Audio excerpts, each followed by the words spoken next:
নাটোর সদর উপজেলার পুকুর থেকে ভাসমান অবস্থায় এক রিকশা চালকের মরদেহ উদ্ধার করেছে পুলিশ। এ ঘটনায় এলাকায় চাঞ্চল্যের সৃষ্টি হয়েছে। নিহত ব্যক্তি সদর উপজেলার লেঙ্গুরিয়া মধ্যপাড়ার বাসিন্দা কমল কুমার দাস।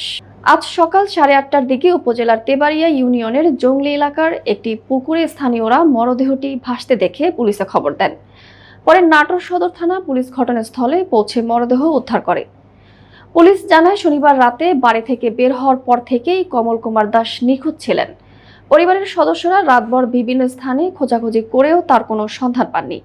তবে তার মৃত্যুর সুনির্দিষ্ট কারণ এখনো জানা যায়নি। মরদেহ ময়নাতদন্তের জন্য নাটোর 250 শয্যা বিশিষ্ট জেলা হাসপাতালের মর্গে পাঠানো হয়েছে বলে জানিয়েছে পুলিশ। আমাদের প্রাথমিক যে ধারণা, হয়তো নেশা করে বাড়িতে ঢোকার রাস্তা তো চিপা রাস্তা, বাড়ির পাশে পুকুর, হয়তো কোনো হয়তো সে নেশাগ্রস্ত থাকার কারণে পুকুরে করে উঠতে পারেনি। তার শরীরে কোথাও কোনো আঘাতের চিহ্ন কোনো কিছু নাই। তথাপিও আমরা মৃত্যুর প্রকৃত কারণ নির্ণয়ের জন্য লাশ মর্গে প্রেরণ করব।